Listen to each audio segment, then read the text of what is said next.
بە دروشمی فێمینیزمەکان نەخەڵەتێن کە دەڵێن ژن و مێرد دەبێ یەکسان بن. ئەوە زۆر زۆر هەڵەیە. ژن و مێرد نابێ یەکسان بن. ژن و مێرد لە ئیسلامدا لە ژیاندا بریتیە لە هاوکاری یەکتر، لە تەواوکردنی یەکتر. هەر وەکو نمونونەکەی ویاری سارد و گەرم تەواوکەری یەکترن بۆ ڕۆشنکردنی ماڵەکە و بۆ داگیرساندنی گڵۆپێک.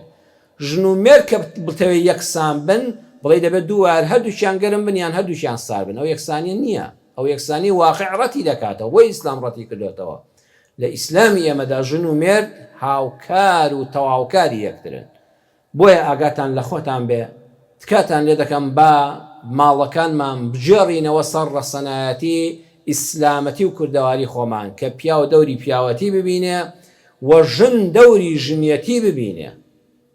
زۆر جار بەداخەوە لە کەسێ دەپرسن هاوسەری ژیان